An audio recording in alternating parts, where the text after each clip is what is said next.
নমস্কার, সোনাবিল ফুটে আপনাদের সবাইকে জানাই অনেক অনেক স্বাগত। আজ অনেক দিনের পর চলে এসেছি নদী ধারে ছাগনি জাল নিয়ে মাছ ধরতে।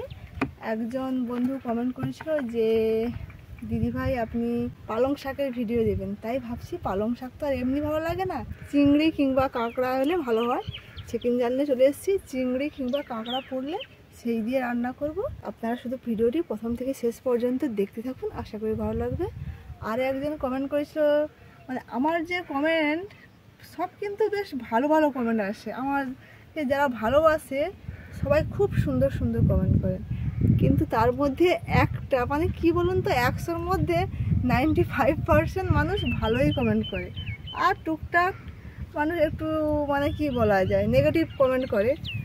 একজন কমেন্ট করেছে আমি যে কিছুদিন আগে ওল খুলেছিলাম না, সেই ওলটা খুলে মাটি কাদা ভর্তি আমি পুকুরে ধুয়েছিলাম, তো পুকুরে ধুয়ে আবার কেটে আবার পরিষ্কার কলের জলে ধুয়ে তো রান্না করেছি।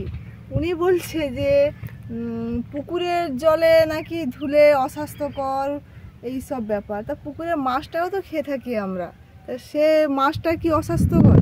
মাছটা ধরে কেটে ধুয়ে আবার তো রান্না হয়, ওই জলে তো রান্না হচ্ছে না, কিংবা ওই জলে যে ধুয়ে একদম রান্না করছি তাও না, ওইখানে ধুয়ে আবারও পরিষ্কার জলে ধোয়া হচ্ছে। তাছাড়া আমরা গ্রামের মানুষ তো, আমাদের একটু মানে কি বলে ইউনিটি পাওয়ার বেশি, কিছু হয় না, আপনার হয়তো হয়। তো চলুন আর বেশি কথা না বাড়িয়ে মাছ ধরতে নেমে যাই। বেশ রোদ উঠেছে, সকাল থেকে মেঘলা মেঘলা, একটু একটু রোদ দেয়, যাই হোক এখন কড়া রোদ দিয়েছে। ওই দেখুন মাছ চলছে, ওগুলো পার্শে মাছ হবে মনে হয়।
অনেক ছোট চিংড়ি পড়েছে দেখুন, আর পালং শাক একটু ছোট চিংড়ি হলে খেতে বেশি ভালো লাগে, আর টাটকা চিংড়ি একদম।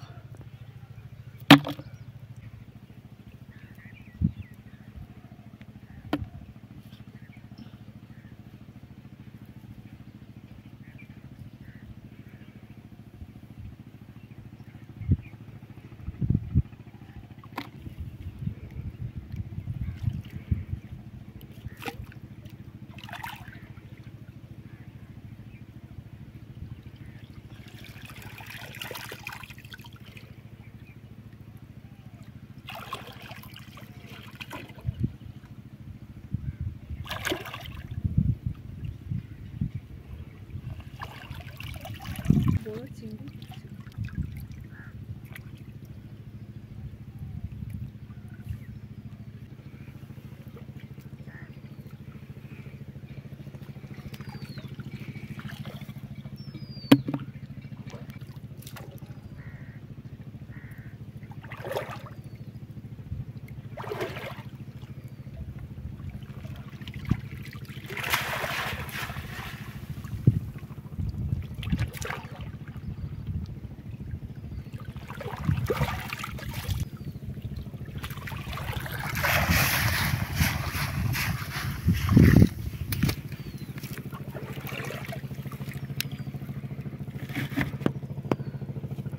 কাঁকড়া দেখুন,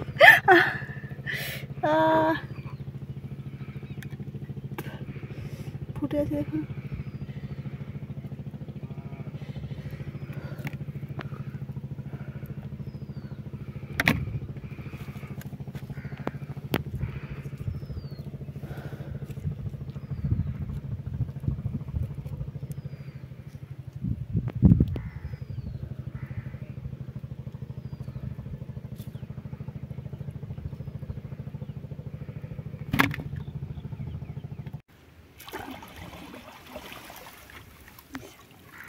পার্শে মাছ পড়েছে দেখুন,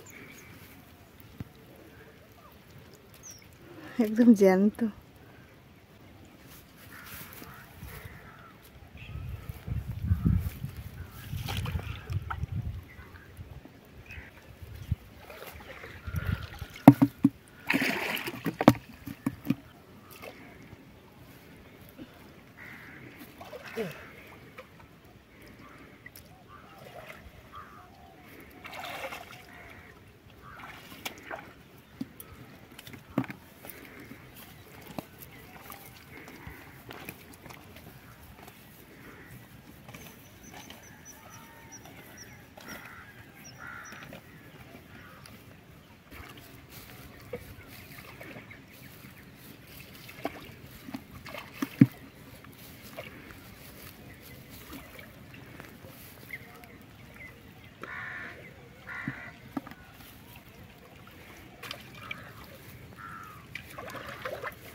একদম কড়া চিংড়ি।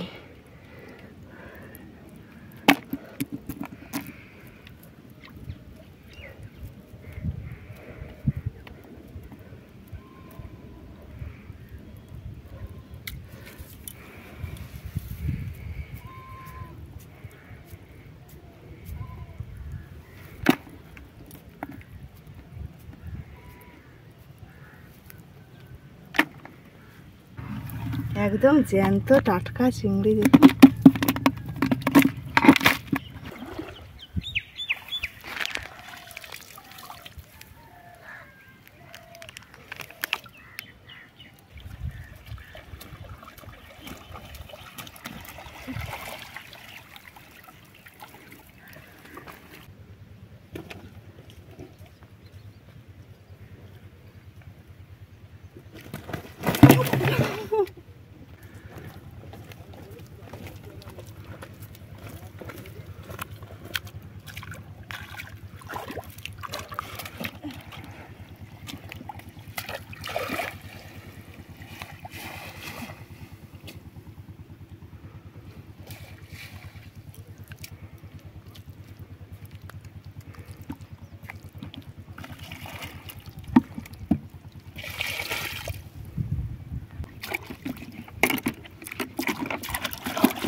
রান্নাঘরে চলে এসেছি, চিংড়ি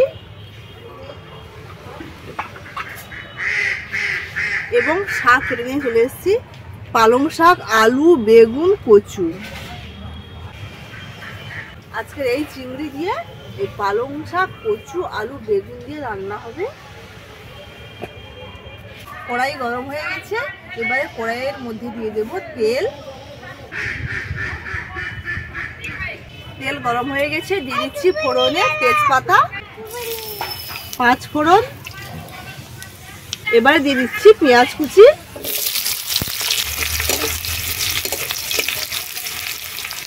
পেঁয়াজগুলো হালকা ভাজা হয়ে গেছে। এবারে দিয়ে দেব কেটে রাখা চিংড়িগুলো।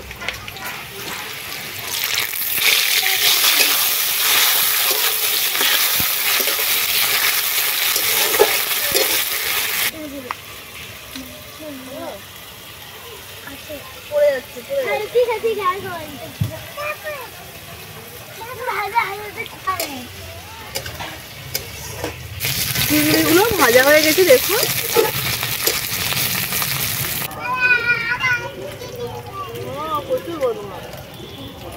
এবার দিয়ে দিচ্ছি কেটে রাখা সবজি,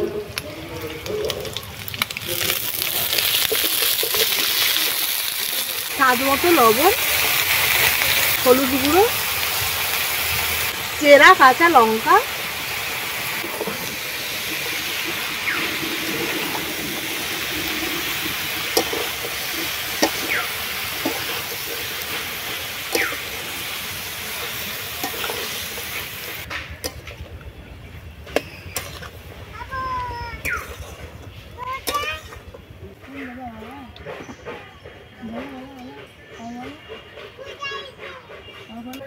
আমি যে নদীতে চিংড়ি ধরতে গেছিলাম, চিংড়ি ধরার পরে বড় নদীতে চিংড়ি এবং জাল এবং আমি যে কাদা হয়েছিলাম, একটু ধুতে গেছিলাম গাটা, তো কি হয়েছে, উপর থেকে নামতে গিয়ে আমি হোঁচটকে পড়ে গেছি।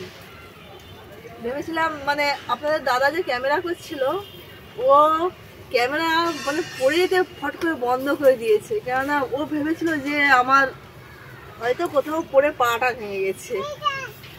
তো যাই হোক, তারপরে একটা তোলা হয়নি, পড়ে গেছি, ওইটুকুটাই তুলে আবার যেভাবে শুরু করা হয় সেভাবে শুরু করে বাড়ি চলে এসেছি। বাড়িতে এসে দেখে ভীষণ হাসাহাসি করছে। এইভাবে আমরা নদীতে জঙ্গলে যখন যাই অনেক অনেক পড়ে যায়, কিংবা পায়ে কাঁটা ফুটে যায়, অনেক কষ্টকর ব্যাপার থাকে, তো সব দেওয়া হয় না। তো এটা বেশ ভালো লাগছে, আপনাদের হাসিই পাবে দেখলে, তাই আমি দিলাম। সবই করছি আপনাদের ভালো লাগার জন্য। আপনাদের ভালো লাগলে অবশ্যই অবশ্যই লাইক কমেন্ট শেয়ার করবেন, আর এইভাবে আমার পাশে থাকবেন। আমার সব থাকতে বেশি ভালো লাগে মানে যে মানুষজন আমাকে ভালোবাসে, আমার যে ভিডিওগুলো প্রথম থেকে শেষ পর্যন্ত সবাই খুব ভালো দেখে, সত্যি বলছি। কেননা আমরা বুঝতে পারি যে ভিডিও এভারেজ ভিউ ডিরেকশনটা আমাদের খুব ভালো থাকে, সবাই খুব ভালো দেখে। এইভাবে আমাদের পাশে থাকবেন, আমরা আরও এইভাবে ভিডিও দিয়ে থাকবো।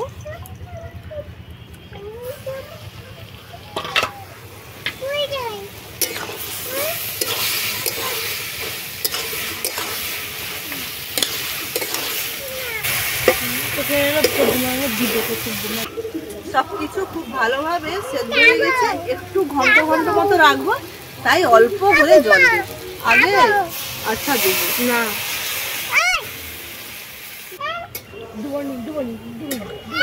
আর পড়ে যাবে সে।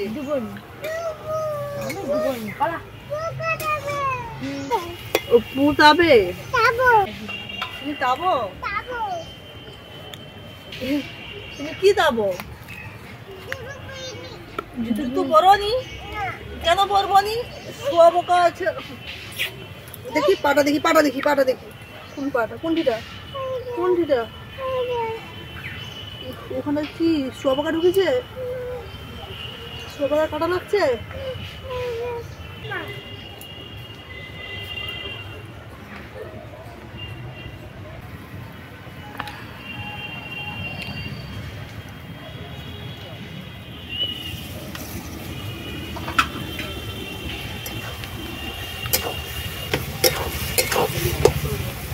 এবারে দিয়ে দিচ্ছি অল্প একটু আদা জিরে, খুবই সামান্য আদা।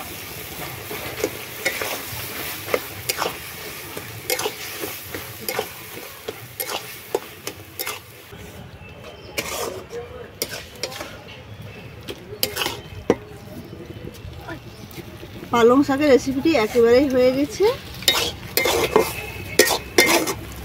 এবারে নামিয়ে নেব।